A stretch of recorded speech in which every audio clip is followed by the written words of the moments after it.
1200 жыл деп атайлы, 1150 жыл.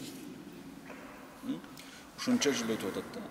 Бул мазхаб ээлеринин заманы, булар өлгөндөн бери эсептегенде.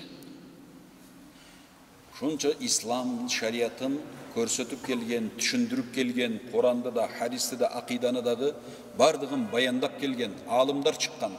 Куран менен хадисти ийне жибине чейин чечмелеп, түшүндүрүп, жанагынча пайгамбардын заманынан ошо өзүнүн заманына чейинки чыккан хадистин чын жырындагы келген адамдарды жаттап, ар бир хадисти айткандачы.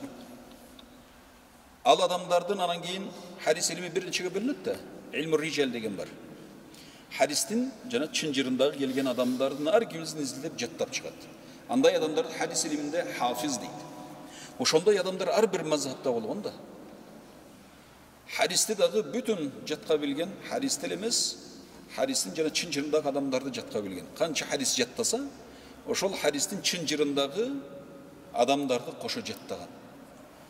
Ошолордун бардыгы төрт мазхабты карманып эле, мухаддиси деле, муфассири деле, мутакеллими деле, акыйдатчысы деле, усулчусу деле, кайсы тармакта факихи деле, кайсы тармакта болбосун, баарысы жаттап билип келген. Эми карасаңыз, төрт мазхаб ушундай ахли сунна вал жамаатты баяндап келген. Алардын тарыхы ушунчалык. Улам сөздү кыскартканга мажбурбуз. Бирок бул фундамент болот. Буйруса пайдалуу болот.